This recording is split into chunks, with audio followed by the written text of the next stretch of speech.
Saya ingin bertanya kepada Dr. Campbell apabila dalam kitab Kejadian disebutkan ketika Kejadian menyebutkan mengenai banjir Nuh. Kejadian menyebutkan bahwa air menutupi permukaan bumi, semua ciptaannya dan semua gunung dan semuanya. Dan kitab Kejadian menyebutkan bahwa banjir menutupi gunung tertinggi, yaitu 15 kubik yang dalam bahasa Arab artinya 15 kaki. Anda tahu Kadam? Kita tahu bahwa gunung tertinggi di dunia bukanlah setinggi 15 kaki. Anda tahu tingginya lebih tinggi dari 15 kaki.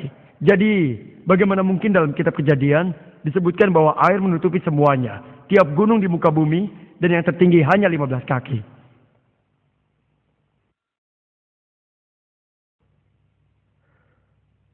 Terima kasih atas pertanyaan Anda. Saya rasa Genesis atau Kejadian menyebutkan bahwa banjirnya di atas gunung tertinggi. Bila gunung tertinggi 3000 meter, maka tinggi banjirnya 15 kaki. 15 kaki di atas gunung tersebut. Namun demikian... Pak William Campbell. Maaf saudara, kami tidak mengizinkan pertanyaan apapun pada saat proses tanya jawab sedang berlangsung. Jangan memberikan pertanyaan bantahan. Biarkan pembicara memberikan jawabannya dengan cara apapun yang dipilihnya. Terima kasih. Dan saya meneliti hal tersebut dalam Al-Quran, saya pikir hal tersebut sebenarnya akan dipahami melalui sudut pandang yang sama. Karena hal tersebut disebutkan dalam surat 11 ayat 40, sumber-sumber mata air di bumi mengalir dengan deras keluar dan gelombangnya seperti gunung. Dan kemudian disebutkan di tempat-tempat yang memberikan daftar nabi-nabi, tidak ada nabi sebelum Nuh. Dan saya juga mengetahui Adam barangkali adalah seorang nabi.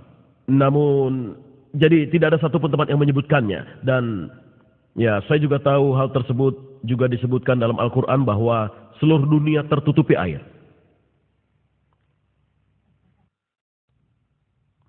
Baiklah saudara. Sekarang pertanyaan untuk Dr. Zakir Naik. Bisakah tolong letakkan mikrofonnya? Dr. Zakir, Anda menyebutkan bahwa terdapat... Maaf ya. Pertanyaan kedua itu datangnya dari mikrofon sebelah kanan saya. Untuk Dr. Zakir Naik. Baiklah. Anda mengatakan kalau Allah memantulkan cahaya dan dia tercipta dari cahaya. Saya tidak begitu paham mengenai hal itu. Baiklah kalau begitu, saya rasa saudara yang bertanya, ia tidak mengerti akan penjelasan saya pada argumen bantahan kepada Dr. William Campbell mengenai Nur dan Allah. Al-Quran menyebutkan dalam surat An-Nur 24 ayat 34 bahwa Allah, Nurus samawati wal ard, adalah pemberi cahaya langit dan bumi. Ia adalah cahaya. Arti cahaya dalam Al-Quran adalah cahaya pantulan atau cahaya pinjaman. Sehingga ia bertanya apakah Allah sekalipun harus meminjam cahaya. Bila Anda membaca ayat tersebut menyebutkan bahwa hal itu merupakan perumpamaan sebuah relung. Di dalam relung ada lampu. Lampu memiliki cahaya sendiri. Hal tersebut berarti Allah memiliki cahayanya sendiri. Seperti cahayanya sendiri yang juga dipantulkan. Cahaya Allah subhanahu wa ta'ala kembali dipantulkan oleh Allah subhanahu wa ta'ala sendiri. Seperti lampu halogen yang Anda lihat di sini. Lampu itu punya tabung. Lampu yang Anda maksud seperti siraj atau wahaj atau dia. Dan reflektornya sebagai munir atau nur, cahaya pinjaman atau pantulan cahaya. Tapi secara alamiah cahaya tersebut sebenarnya tidak mengacu pada cahaya yang secara fisikal yang Anda bicarakan. Itu adalah cahaya spiritual Allah. Namun seperti jawaban yang telah saya berikan pada Dr. William, karena waktu saya 5 menit saya akan gunakan. Dr. William telah memberikan jawaban mengenai Nuh alaihissalam. Saya adalah orang yang menggunakan pendekatan persetujuan dengan Injil dan pendekatan konflik Al-Quran. Karena kedua cara tersebut, alhamdulillah Al-Quran lolos dari tes itu. Bahkan bila saya sependapat dengan Dr. William, saya sependapat dengannya. Hal tersebut benar. Banjir tersebut 15 kaki di atas gunung tertinggi. Hal ini disebutkan dalam Kejadian bab 7 ayat 19 dan 20 bahwa seluruh dunia tertutup air. Lebih lanjut lagi, bukti arkeologi menunjukkan pada kita zamannya Nuh bila Anda menghitung dengan genealogi terjadi pada abad 21 hingga 22 sebelum Masehi. Bukti arkeologi menunjukkan bahwa dinasti ketiga Babylon dan dinasti ke-11 Mesir terjadi pada abad ke-21 dan 22 sebelum Masehi. Dan buktinya masih ada. Karena itu bukti arkeologi menunjukkan pada kita bahwa tidak mungkin bumi itu terbentuk. Daratan dan lautan terbentuk pada abad 21 dan 22 sebelum Masehi. Bagaimana dengan Quran? Pada Al-Quran, di poin pertama, tidak menyebutkan tanggalnya. Apakah abad 21 sebelum Masehi atau 50 sebelum Masehi? Tidak ada tanggalnya. Poin kedua, tidak ada dimanapun dalam Quran menyebutkan seluruh dunia tertutup air. Al-Quran membahas tentang Nuh dan kaumnya dan orang-orangnya. Sekelompok kecil orang atau mungkin sekelompok besar orang. Bukti-bukti arkeologi menunjukkan para ahli arkeologi mengatakan bahwa kami tidak mempunyai alasan. Adalah mungkin bahwa bagian dunia tertutup air. Tapi hal tersebut tidak mungkin. Jadi alhamdulillah, Al-Quran cocok dengan penemuan-penemuan arkeologi terakhir. Tapi Injil tidak. Selanjutnya, bila Anda membaca Kejadian bab nomor 6, ayat 15 dan 16, ayat tersebut membahas mengenai Tuhan yang Maha Kuasa, memberitahu Nuh untuk membuat sebuah bahtera dengan ukuran panjang 300 kubik, lebar 50 kubik, dan tinggi 30 kubik. Kubik sama dengan 1,5 kaki. Dr. William Campbell membuat kesalahan dengan itu. Sebab versi internasional baru menyebutkan panjang 450 kaki, lebar 75 kaki, dan tinggi kira-kira 45 kaki. Tinggi bahtera tersebut 30 kubik. Bila Anda mengukurnya, bahtera itu memiliki volume kurang lebih 150.000 kaki kubik dan luas areanya 33.750 kaki. Injil menyebutkan bahtera tersebut memiliki 3 lantai. Lantai dasar, ruang penyimpanan 1 dan 2. Lalu kalikan 3, hasilnya adalah 101.250 kaki persegi. Itu luas areanya. Bayangkan, tiap pasang dari semua spesies di dunia ditampung di area seluas 101.250 kaki persegi. Bayangkan, apakah hal itu mungkin? Jutaan spesies yang ada di dunia. Bila saya katakan di dalam sini, ada 1 juta orang yang datang, Anda akan percaya? Saya ingat, saya rasa tahun lalu saya berceramah di Kerala. Di sana terdapat 1 juta orang. Itu adalah seminar terbesar yang pernah saya hadiri. 1 juta orang. Saya tidak dapat melihat bagian belakangnya. Bukan auditorium, tapi merupakan sebuah pantai yang besar dan saya tidak melihat seorang pun. Hanya beberapa orang yang ada di depan. Itu adalah semuanya. Bandingkan dengan 1 juta orang.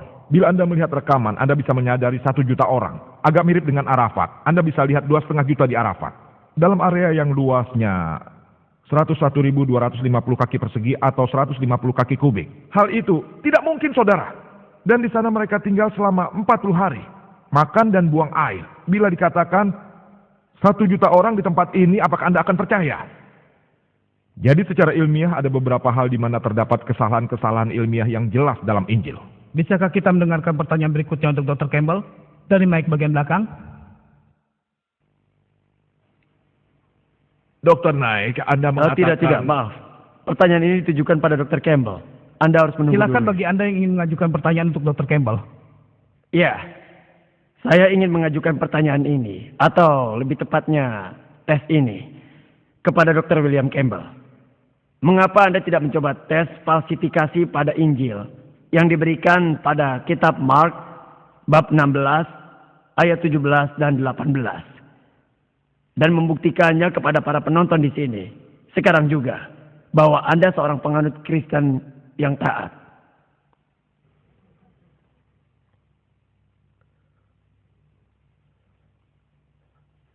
Saya tidak setuju dengan interpretasi Dr. Naik. Tuhan, Yesus sendiri tergoda, dan setan berkata, "Bila engkau putra Tuhan, bebaskanlah dirimu dari gereja." Dan Yesus berkata, "Kau tidak akan menggoda raja atau Tuhanmu." Dan bila hari ini aku berkata, "Oh baiklah, aku akan yakin dan melakukan mujizat di hadapanmu, aku akan menggoda Tuhan." Nah, kawan saya, Harry Grandcliffe, dia telah berjanji untuk pergi. Jadi ia memutuskan untuk menepati janjinya dan mempercayai Tuhan untuk melaksanakan kehendaknya. Ini situasi yang berbeda. Saya tidak akan menggoda Tuhan.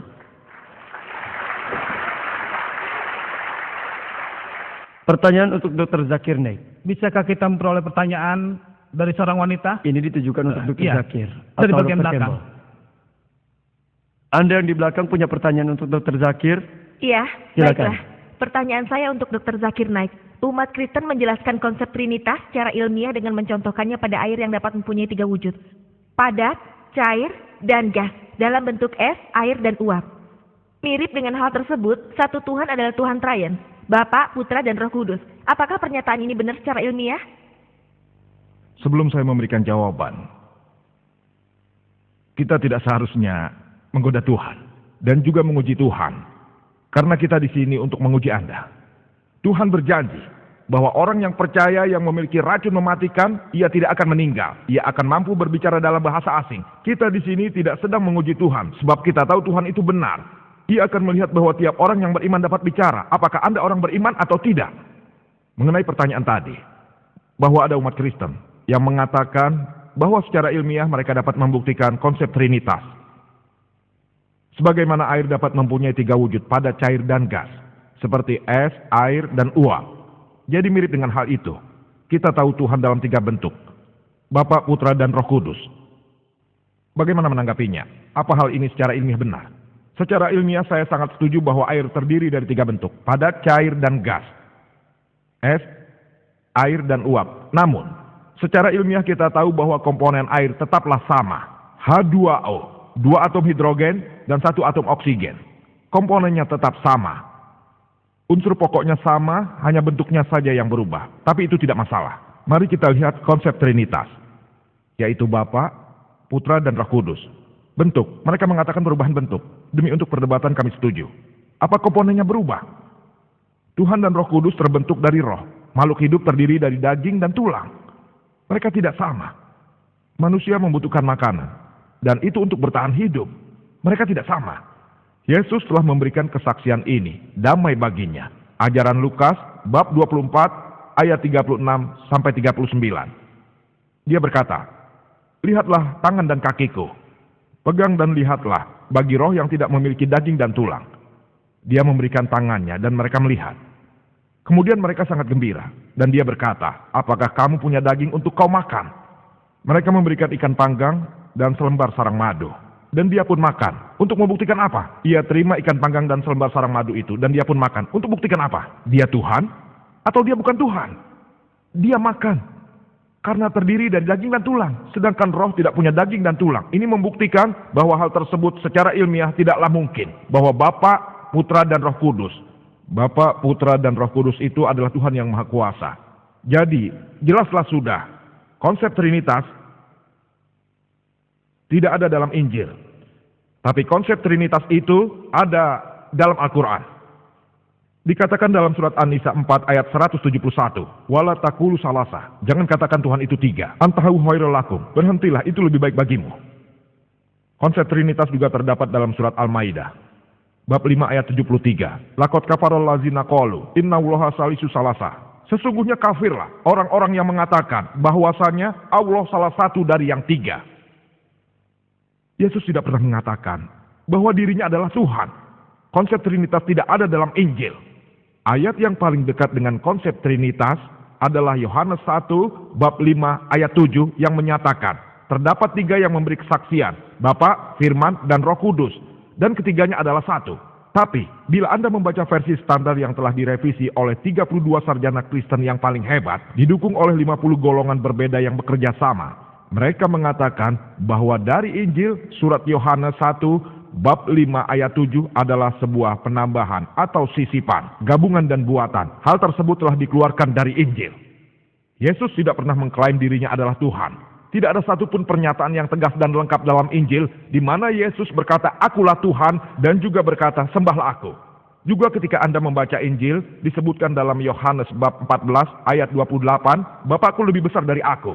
Injil Yohanes bab 10 ayat 29, "Bapakku lebih besar dari siapapun." Injil Matius bab 12 ayat 28, "Aku mengusir setan dengan kuasa roh Allah." Selanjutnya Injil Lukas 11 ayat 20, "Aku mengusir setan dengan kuasa Allah." Lalu selanjutnya Injil Yohanes 5 ayat 30, "Aku tidak dapat berbuat apa-apa dari diriku."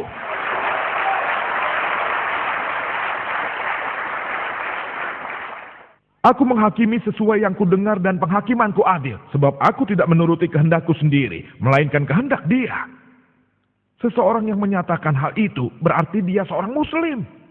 Muslim berarti seseorang yang mengajukan kehendaknya kepada Tuhan yang Maha Kuasa. Dia berkata, "Bukan kehendakku tapi kehendak Tuhan." Alhamdulillah dia seorang Muslim dan salah satu utusan Tuhan yang terhebat. Kita percaya dia terlahir dengan ajaib, dan kita percaya dia membangkitkan kehidupan bagi orang mati. Dan seizin Tuhan, dia juga bisa menyembuhkan orang yang terlahir buta dan kusta dengan seizin Tuhan. Kita menghormati Yesus sebagai salah satu utusan Tuhan yang terhebat. Tapi dia bukanlah Tuhan. Dia bukan bagian dari Trinitas. Sebab Trinitas tidak pernah ada. Al-Quran berbunyi, "Qul huwallahu ahad." Allah hanya dia satu-satunya. Sebelum kita menginjak ke pertanyaan berikutnya dari Mike, Sebelumnya saya mengumumkan bahwa para saudari seharusnya mengantri dengan tertib. Sayangnya mereka tidak melakukannya, jadi kami di sini mengalami kesulitan untuk menyeimbangkan pertanyaan-pertanyaan. Baiklah, apa yang akan kami lakukan? Kami tidak terlalu mempedulikan label pada mic. Jika para saudari ingin bertanya di sini, kami akan mempersilahkannya. Tolong buat semuanya seimbang demi kemudahan, karena ruangan ini sangat penuh dan kami mengerti. Sekarang kami persilahkan satu pertanyaan untuk Dr. Campbell dari sebelah sini. Dan mic yang berada di belakang diperuntukkan bagi para pria yang ingin mengajukan pertanyaan untuk Dr. Zakir. Demikian halnya untuk para wanita, mic bagian depan untuk pertanyaan bagi Dr. William Campbell dan mic bagian belakang untuk Dr. Zakir.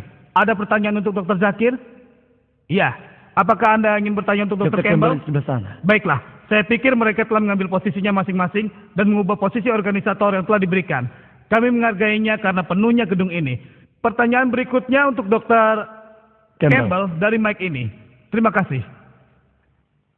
Assalamualaikum. Alhamdulillah malam ini segala puji bagi Allah yang merupakan Tuhan dari semua manusia. Malam ini merupakan dialog yang sangat menarik dan sebuah dialog mengenai hal tersebut. Berbicara mengenai topik yang sangat mulia bagi manusia. Untuk semua manusia. Untuk itulah kita berkumpul di sini untuk membicarakan masalah Mohon langsung ke pertanyaannya. Ya. Baiklah. Bismillah. Dengan nama Allah. Pertanyaannya adalah, kami telah datang ke sini bersama-sama untuk sebuah peristiwa. Seharusnya bisa memberi manfaat bagi kita.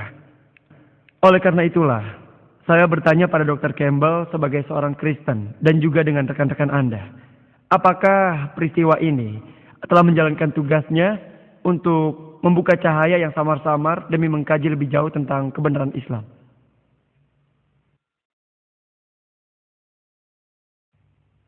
Saya pikir saya akan menggunakan pertanyaan terakhir untuk menjawab pertanyaan Anda.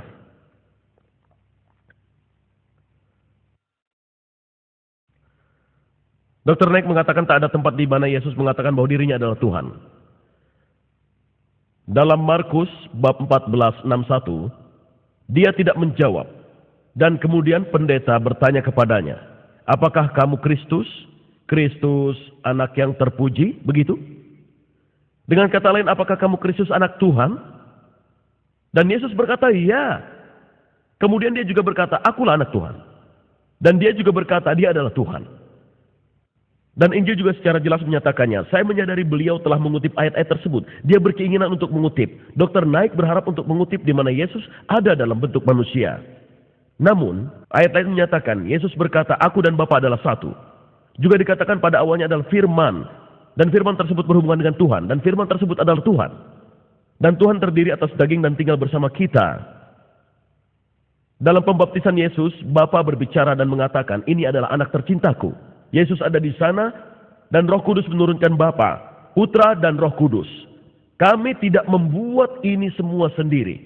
Hanya satu hal kecil dan sekarang rekan saya mengajukan pertanyaan di sini. Kami telah belajar banyak hal. Dan saya sendiri juga ingin terus belajar. Namun saya masih terus berpikir bahwa 500 orang saksi yang menyaksikan Yesus setelah dia bangkit dari kematian mempunyai kekuatan lebih daripada saya, daripada Muhammad yang datang 600 tahun kemudian sebagai salah seorang saksi. Terima kasih.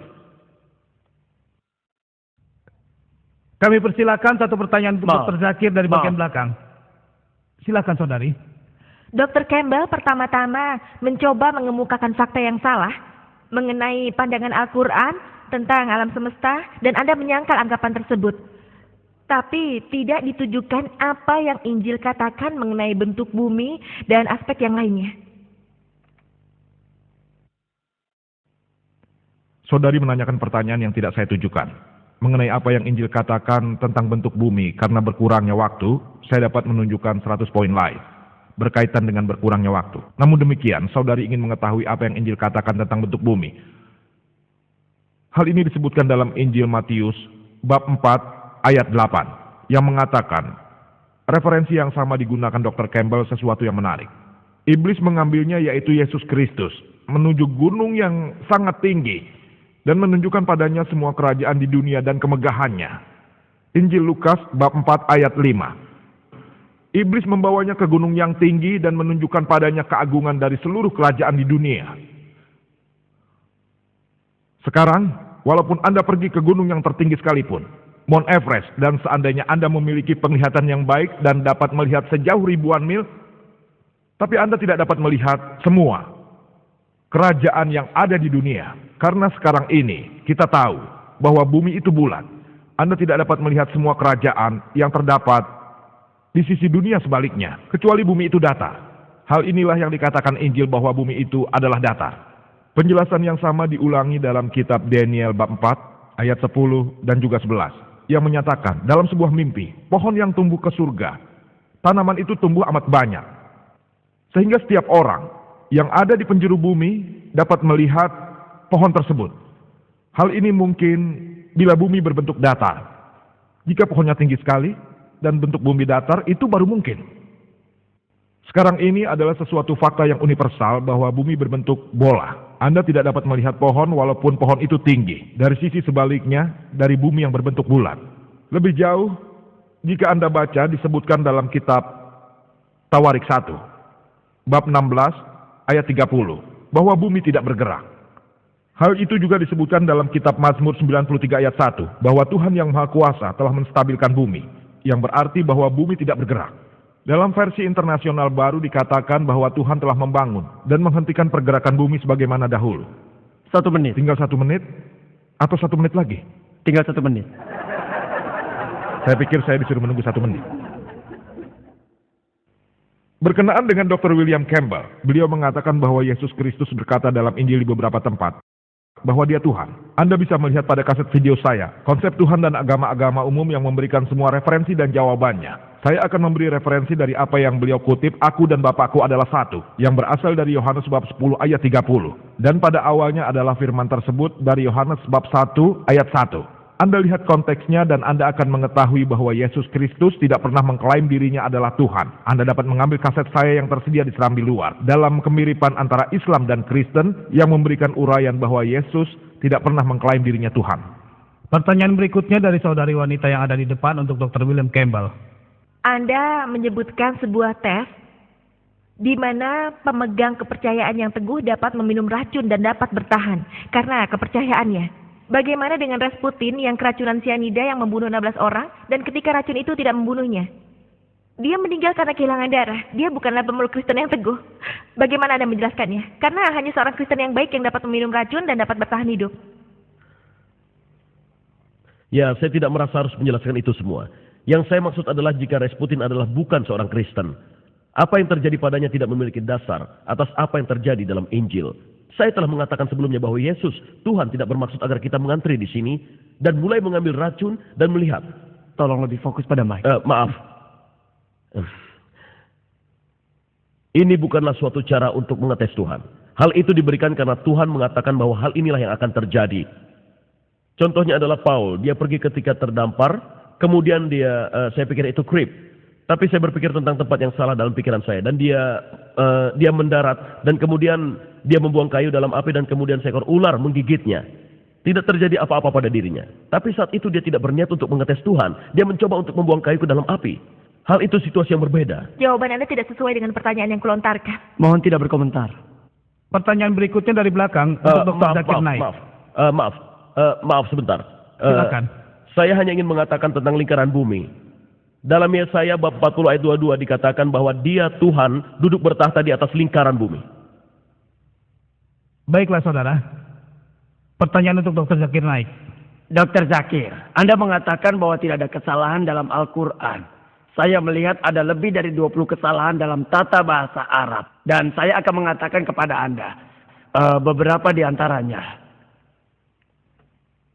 Innal ladzina amanu wal ladzina hadu wasabiun. Dan dikatakan di Al-Baqarah dan Al-Hajj. Innal ladzina amanu wal ladzina hadu wasabiin. Mana yang benar? Asabiun atau asabiin? Itu yang pertama. Yang kedua adalah Saudara, Anda mengatakan maaf hanya satu pertanyaan ini saja. Pertanyaan yang sama.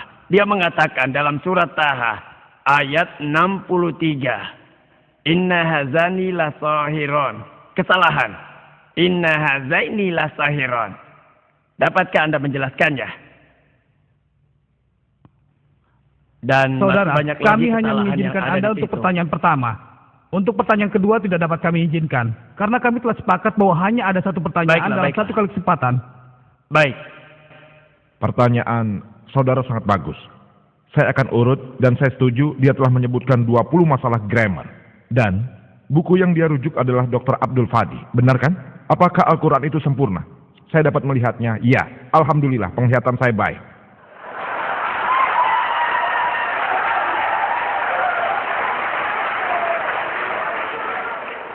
Saya akan jawab 20 pertanyaan tersebut secara bersamaan. Karena saya telah membaca buku tersebut, saya akan menjawab semuanya. Insya Allah. Poin nomor 1, saudara. Poin nomor 1, harus dicatat bahwa semua tata bahasa diambil dari Al-Quran. Al-Quran adalah kitab berbahasa Arab yang termulia, kitab yang bernilai tinggi, kitab literatur tertinggi. Semua tata bahasa Arab diambil dari Al-Quran. Al-Quran adalah buku pedoman tata bahasa. Karena Quran adalah buku pedoman tata bahasa, dan semua tata bahasa diambil dari Quran, maka Quran tidak mungkin mengandung kesalahan tata bahasa. Itu poin pertama. Poin yang kedua. Poin kedua. Ini seperti Anda mengambil penggaris, dan penggarisnya ada di sini, dan Anda katakan ukurannya salah. Sepertinya tidak masuk akal. Itu poin 2. Di tiap suku Arab yang berbeda, tata bahasa selalu berubah. Dr. William Campbell tahu. Tata bahasa selalu berubah. Dan pada beberapa suku Arab, ada kata-kata yang bersifat feminim. Kata yang sama bahkan bersifat maskulin di suku yang lain. Kata yang sama pada suku yang berbeda, tata bahasanya berubah. Bahkan gender pun selalu berubah. Maukah Anda mengecek Al-Quran dengan tata bahasa yang salah? Tidak. Dan lebih dari itu, kepandaian Al-Quran sangatlah hebat. Sangat hebat dan jauh lebih unggul. Dan tahukah Anda ada berbagai macam buku di internet? 12 kesalahan tata bahasa, 21 kesalahan tata bahasa. Abdul Fadi 20 kesalahan tata bahasa. Apakah Anda pikir orang Kristen akan mengambil kesalahan ini? Anda tahu siapa yang mengambil? Muslim? Sarjana Muslim seperti Zamak Sarif. Apa yang mereka katakan? Bahwa tata bahasa Al-Quran sangatlah hebat. Yang bertentangan dengan bahasa Arab konvensional. Tata bahasa Al-Quran sangatlah tinggi. Untuk membuktikannya mereka memberikan contoh, dan saya akan memberikan beberapa contoh yang akan menjawab 20 pertanyaan tersebut. Mereka memberikan contoh seperti kita baca Al-Quran yang berbunyi, kaum Lut alaihi salam, mereka menolak semua utusan. Di situ juga disebutkan, Dr. William Campbell mengatakan, kaum Nuh mereka menolak para utusan. Kita tahu dari sejarah bahwa hanya satu utusan yang dikirim kepada mereka. Jadi ada kesalahan tata bahasa. Al-Quran berbunyi, para kaum tersebut menolak utusan, bukan para utusan. Dengan tata bahasa awam seperti yang saya dan Anda ketahui, hal itu mungkin merupakan suatu kesalahan. Tapi jika Anda membaca buku yang ditulis orang awam, apa keindahan Al-Quran? Keindahannya adalah, mengapa Quran merujuk para utusan dan bukannya utusan saja? Anda tahu kenapa? Karena kita tahu bahwa pesan dasar dari semua utusan adalah sama, yaitu hanya satu Tuhan. Tentang Tauhid, tentang Allah subhanahu wa ta'ala. Dengan menyebutkan bahwa kaum Lut dan kaum Nuh alaihissalam menolak utusan. Dapat dikatakan, dengan menolak Lut, mereka tidak secara langsung menolak semua utusan-utusan.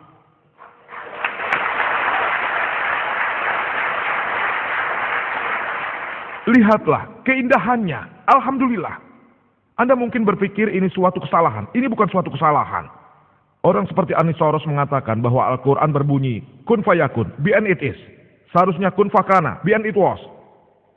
Past tense dalam bahasa Arab adalah kun fakana dan bukan kun fayakun. Namun kun fayakun lebih unggul.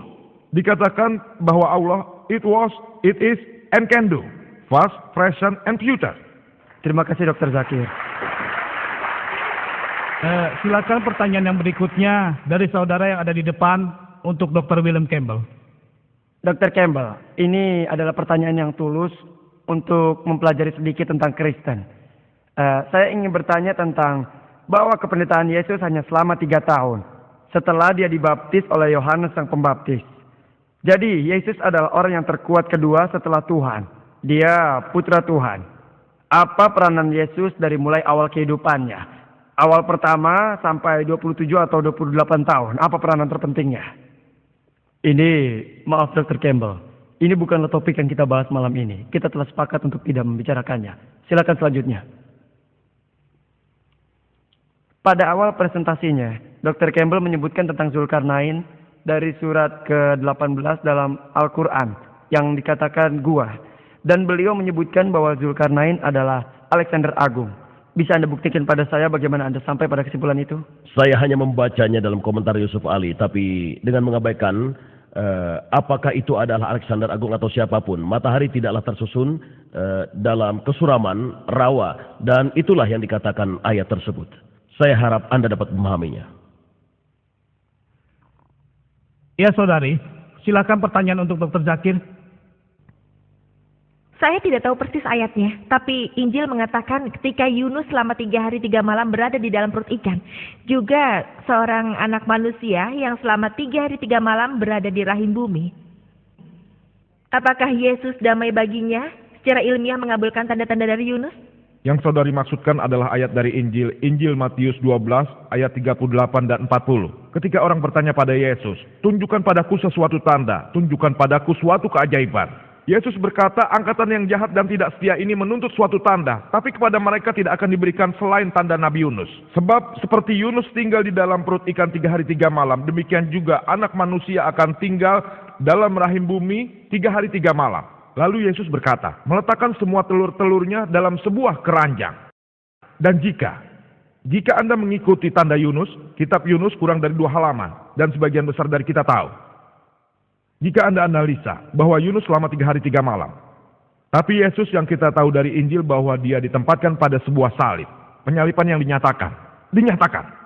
Setelah larut malam, dia diturunkan dari salib dan dibaringkan di dalam kubur. Dan minggu pagi Anda lihat batunya telah dipindahkan dan kuburannya telah kosong. Jadi Yesus berada dalam kubur pada Jumat malam. Dia berada dalam kubur Jumat malam. Ada di sana pada Sabtu pagi. Sabtu hari, 1 malam.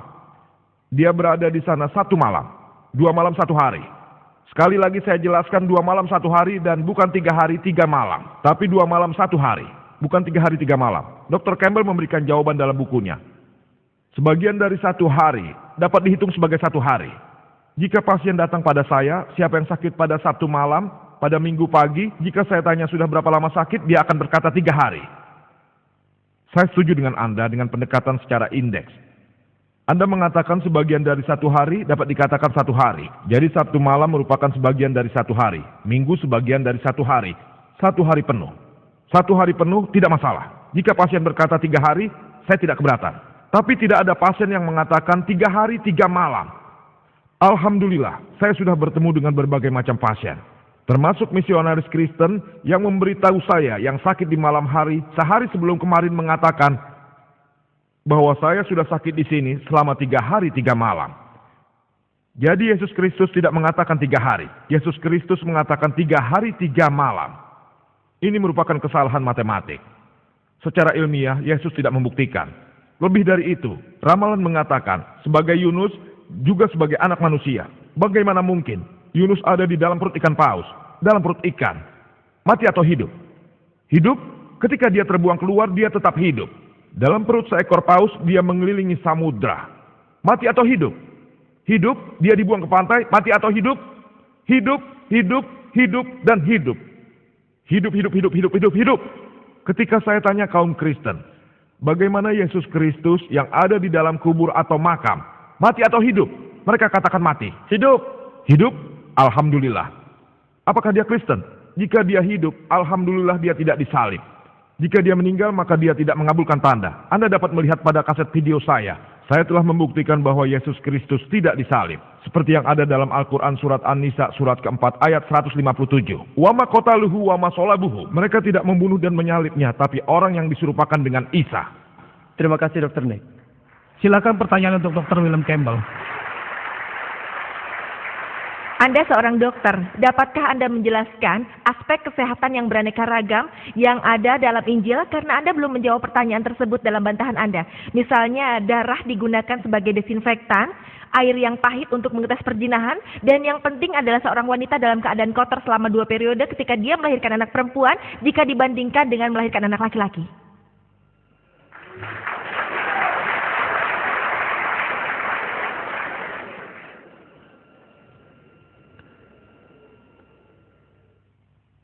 Terima kasih atas pertanyaannya dan saya akan mencoba menjawabnya. Tetapi Dr. Naik tetap teguh pada pertanyaan yang seharusnya ditujukan kepada kaum Kristen.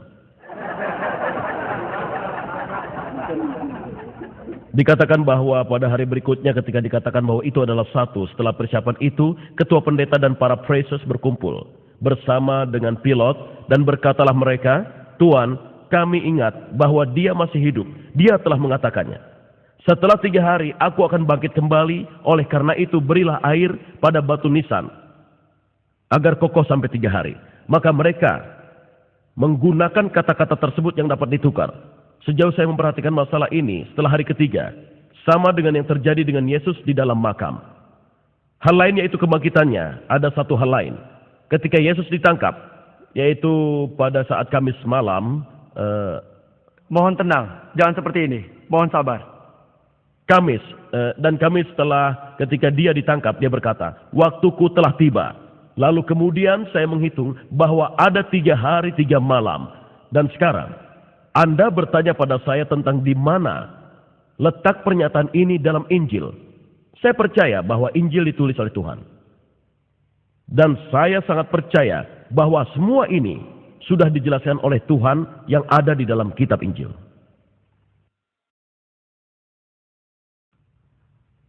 Sekarang kita menuju pertanyaan terakhir dari Mike, dari saudara yang berada di belakang, untuk Dr. Zakir. Kemudian kita akan mulai pertanyaan dari kartu indeks. Ini adalah pertanyaan terakhir. Mohon dipersingkat untuk Dr. Zakir. Baiklah. Assalamualaikum. Nama saya Aslam Rauf. Saya seorang siswa yang mempelajari biologi. Dan sekarang ini guru saya sedang mengajarkan evolusi. Saya ingin menanyakan tentang jawaban Islam mengenai evolusi. Jika Anda dapat menjelaskannya secara singkat, apa yang Islam katakan mengenai topik evolusi dan penciptaannya. Terima kasih. Pertanyaan saudara sama bebasnya dengan Dr. William Campbell menjawab. Saya juga akan menjawab dengan bebas. Dalam Al-Quran, nama Alexander tidak disebutkan, tapi Zulkarnain, bukan Alexander. Jika beberapa komentator telah membuat kesalahan berasal dari manusia, bukan kesalahan Tuhan. Mengenai Injil yang mengatakan dunia dalam Yesaya adalah bundar, tidak masalah. Dikatakan lingkaran, bukan bulat. Dalam suatu tempat Injil mengatakan datar, tempat lain mengatakan lingkaran. Jika Anda setuju, bentuknya seperti disk. Apakah bentuk seperti ini bumi? Lingkaran dan datar. Ini bukan bentuk bumi. Mengenai biologi dalam Al-Quran dan evolusi, 2 pertanyaan yang saudara ajukan, apa boleh saya menjawab keduanya atau tidak? Satu saja. Pertama atau kedua? Biologi atau evolusi?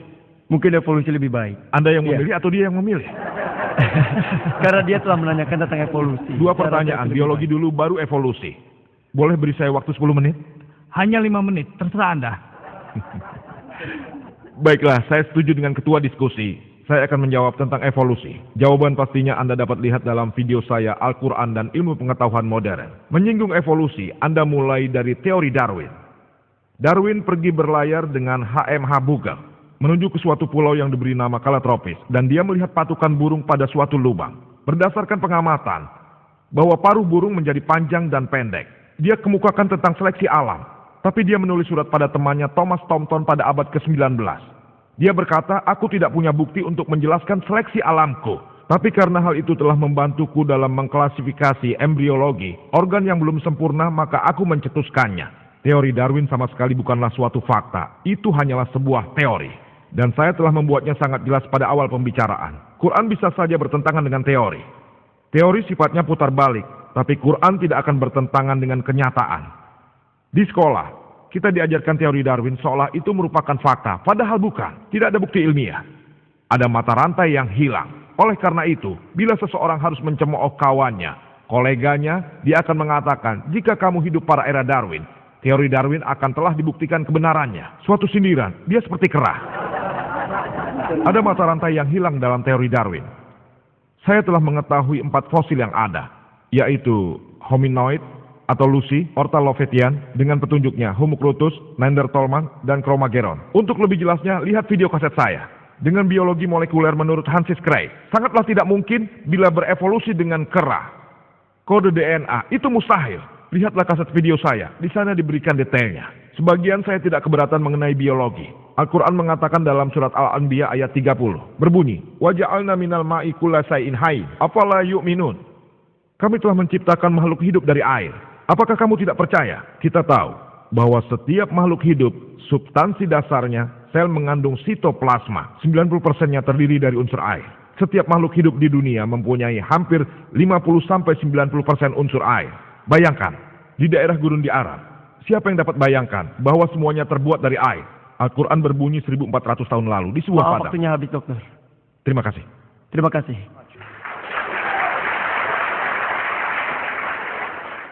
Sekarang kita akan mulai pertanyaan dengan selembar kertas.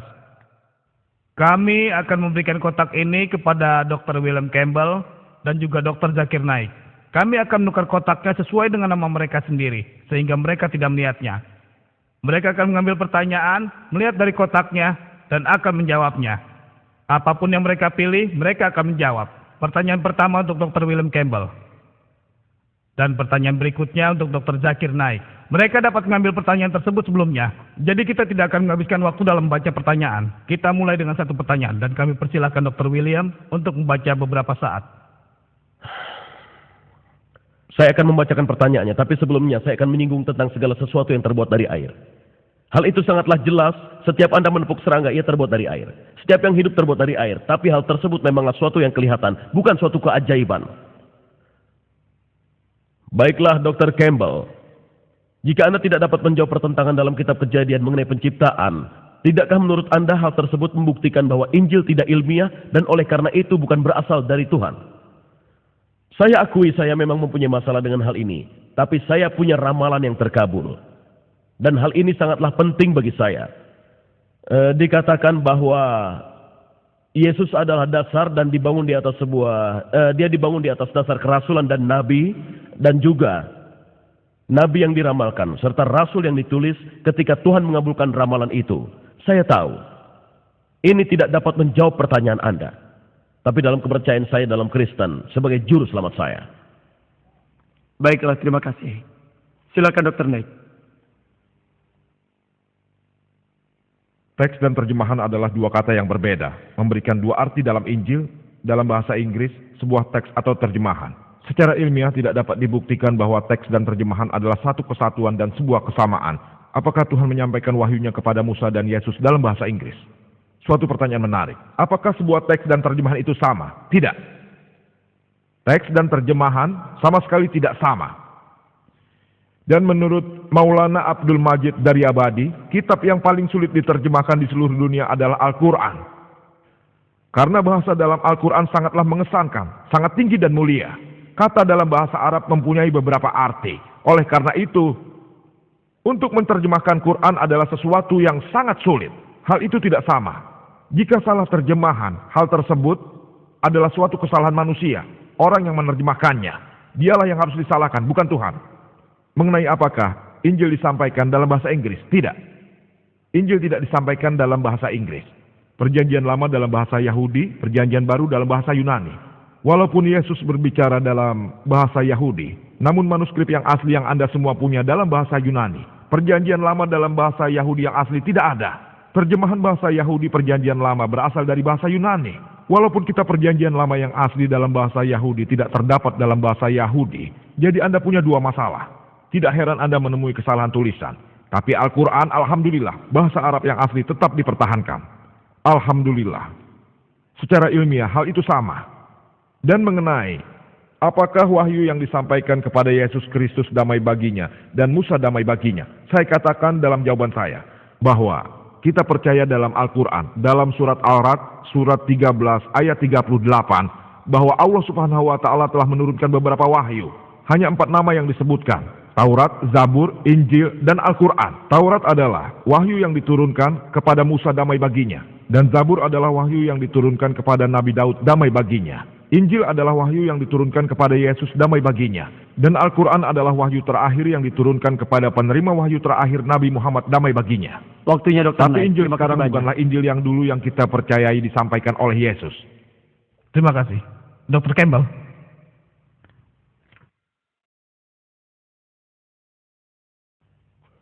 Tetapi Injil yang sekarang ini adalah selamanya satu-satunya.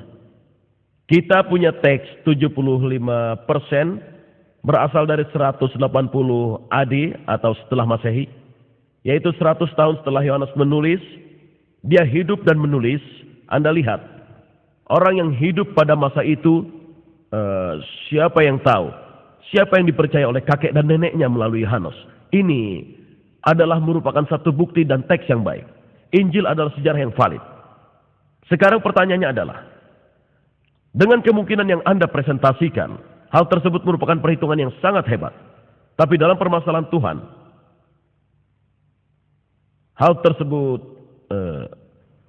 tersebut sangatlah kurang. Tuhan adalah Maha Kuasa dan dapat memilih siapapun yang Dia suka. Dan tentu saja, tanpa memandang kaya atau miskin atau hal-hal lain. Jadi bagaimana Anda kemudian dapat mencocokkan kemungkinan itu? Yesus miskin, tapi Dia terpilih. Dia mengatakan seorang anak manusia tidak punya tempat untuk berbaring. Saya tidak yakin dengan hal ini. Saya tidak melihat perhitungan ini membicarakan hal tersebut. Dan sekarang perhitungannya, berapa orang dapat mengabulkan semua ramalan? Saya harap ini dapat membantu. Terima kasih. Terima kasih. Dr. Naik, silakan. Terima kasih. Dalam usaha untuk membuktikan bahwa Al-Quran sesuai dengan ilmu pengetahuan modern, apa yang terjadi jika pengetahuan modern yang salah? Apakah Quran juga harus berubah untuk menyesuaikan perubahan ilmu pengetahuan? Ini pertanyaan yang bagus, pertanyaan yang penting. Dan kita sebagai muslim harus berhati-hati ketika mencocokkan antara Al-Quran dan ilmu pengetahuan modern. Karena itu saya katakan di awal pembicaraan, saya hanya akan berbicara mengenai fakta-fakta ilmiah tersebut yang telah terbukti. Dan fakta ilmiah yang telah terbukti itu, misalnya, bumi itu bulat. Hal itu tidak pernah salah. Ilmu pengetahuan yang telah terbukti tidak akan pernah diputarbalikkan. Tapi ilmu pengetahuan yang belum terbukti, seperti hipotesis dan teori, dapat diputarbalikkan. Sarjana muslim telah mencoba membuktikan teori Darwin dari Al-Quran. Hal itu mustahil. Tidak seharusnya kita melampaui batas dan mencoba membuktikan segala sesuatu dari ilmu pengetahuan modern. Kita harus hati-hati untuk melihat sesuatu hal terbukti atau tidak. Jika telah terbukti, alhamdulillah dengan bukti ilmiah, Al-Quran tidak pernah menentangnya. Jika itu hipotesis, maka ia bisa benar, bisa juga salah. Seperti teori Big Bang. Pada mulanya, merupakan suatu hipotesis. Namun sekarang, setelah ada bukti yang akurat tentang masalah angkasa, menurut Stephen Hawking dan sebagainya, hal itu suatu fakta. Menurut teori Big Bang, itu fakta. Dulu dikatakan hipotesis. Kemudian jadi fakta, saya gunakan. Ada hipotesis yang menyatakan bahwa makhluk hidup terbentuk dari sepasang gen, Adam dan Hawa. Saya tidak menggunakannya. Karena fakta ilmiahnya belum terbukti. Hal ini sesuai dengan Al-Quran, bahwa kita terevolusi dari sepasang Adam dan Hawa. Tetapi saya tidak akan menggunakannya, karena hal itu bukanlah fakta yang terbukti. Maka dari itu, sambil membicarakan tentang hubungan Al-Quran dan ilmu pengetahuan dan lain-lain, lihatlah bahwa Anda hanya menggunakan fakta-fakta ilmiah yang telah terbukti, dan bukannya hipotesis. Karena Quran lebih unggul daripada ilmu pengetahuan modern.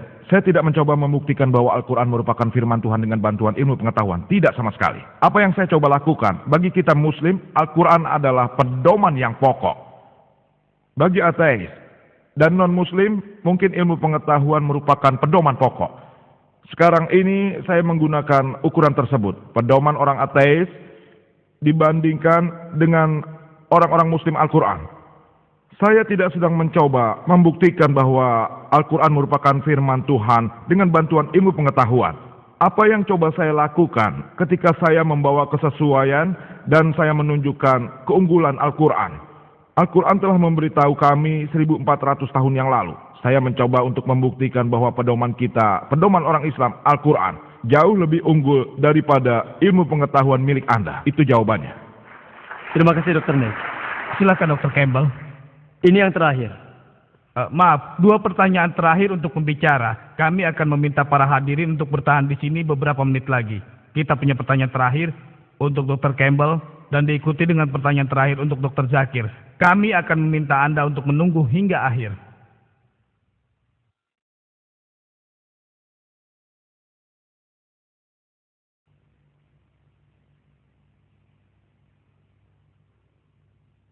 Ini pertanyaan yang sama dengan yang terakhir. Dr. Campbell telah sepakat dengan Dr. Naik bahwa kesalahan yang beliau tunjukkan tidaklah salah. Dan beliau tidak menjawabnya. Jadi apakah ini berarti bahwa Dr. Campbell setuju bahwa Injil mempunyai kesalahan? Jadi Injil ini bukan firman Tuhan? Ada beberapa hal dalam Injil yang tidak dapat saya jelaskan, yang saya tidak punya jawabannya untuk sekarang ini. Dan saya berkeinginan untuk menunggu sampai saya menemukan jawabannya. Ada banyak tempat di mana hal-hal yang berkaitan dengan arkeologi harus dibuktikan bahwa Injil adalah benar. Berbicara mengenai kota, dan siapa rajanya, dan hal-hal seperti itu. Dan saya pikir ada bukti yang hebat bahwa Injil adalah valid dalam sejarah yang baik.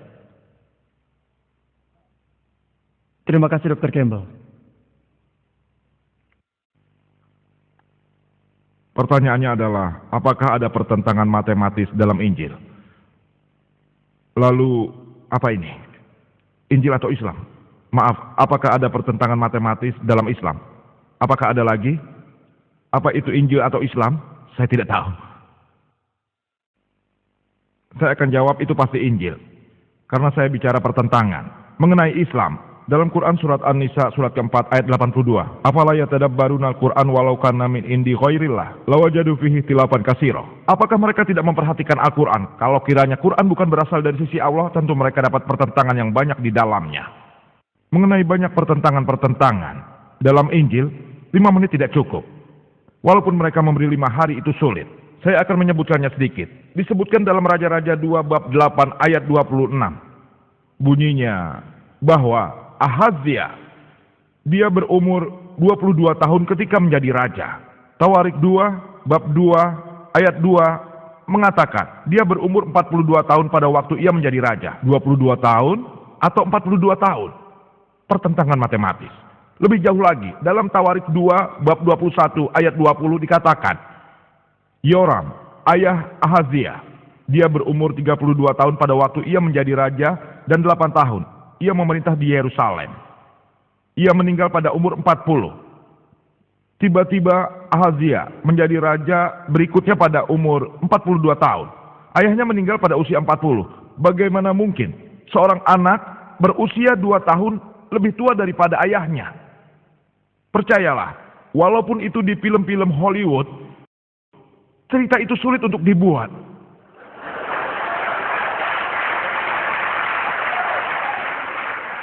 Di film Hollywood, Anda dapat membuat unicorn seperti yang saya sebutkan dalam pembicaraan saya. Anda punya kokrodiasis dalam Injil, kokrodiasis dan naga, serta ular naga. Tapi di Hollywood, Anda tidak bisa membuat cerita seorang anak lebih tua umurnya 2 tahun dari ayahnya. Bahkan tidak ada dalam suatu keajaiban, mustahil.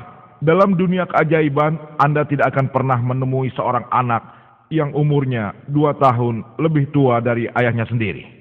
Lebih jauh jika Anda baca, disebutkan dalam Injil Samuel 2 bab 24 ayat 9, orang-orang yang terlibat dalam pertempuran, diberikan daftar orang-orang ini dalam Samuel 2 bab 24 ayat 9. Dikatakan bahwa orang-orang yang terlibat dan ikut ambil bagian adalah 800.000 orang Israel dan 500.000 orang Yehuda. Jika Anda melihat bagian lain dalam kitab Tawarik 1 bab 21 ayat 5 yang menyatakan 1.100.000 orang yang ambil bagian dalam medan perang dari Israel dan 10.460 orang Yehuda. Apakah 800.000 orang yang ambil bagian orang Israel atau 1.100.000? Apakah 5.000 orang Yehuda yang ambil bagian atau 10.460 orang? Pertentangan yang jelas. Lebih jauh lagi disebutkan dalam Injil.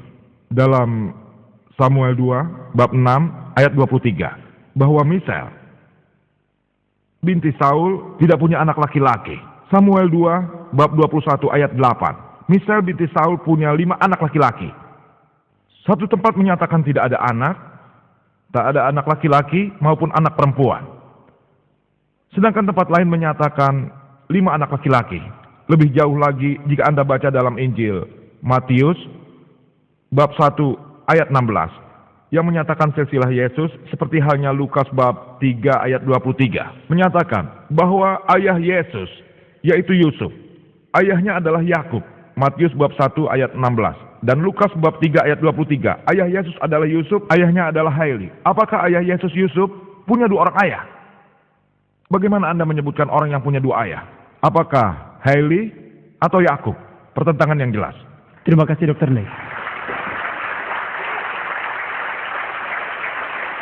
Kami mohon Anda semua tinggal sejenak bersama kami selama 2 menit. Kita kedatangan seorang sarjana Islam internasional yang terkenal di sini yang telah hadir di antara kita, Dr. Jamal Badawi.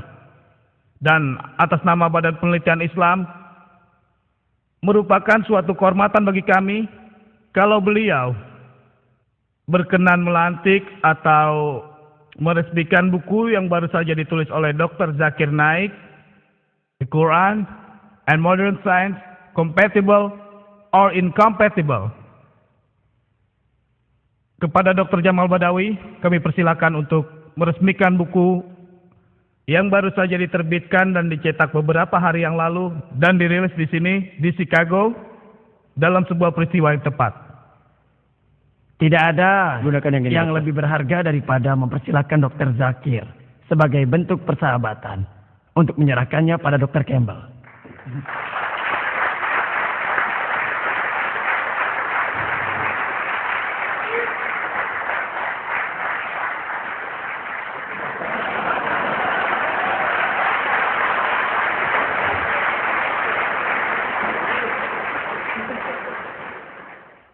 Karena kami mempunyai salinan yang terbatas, jadi kami mohon ini hanya diperuntukkan bagi para tamu non-muslim untuk datang kemari untuk mengambil salinan ini jika tertarik sebelum meninggalkan auditorium ini.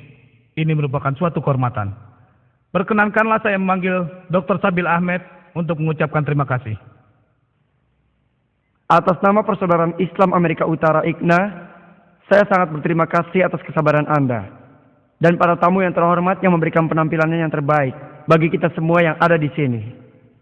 Subhanakallahumma wa bihamdik wa asyhadu an la ilaha illa anta wa astaghfiruka wa natubu ilaih. Assalamualaikum warahmatullahi wabarakatuh.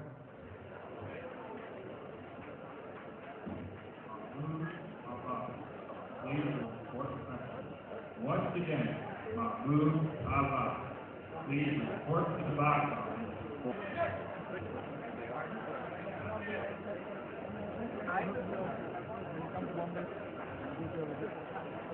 Once again, Mahmoud Allah.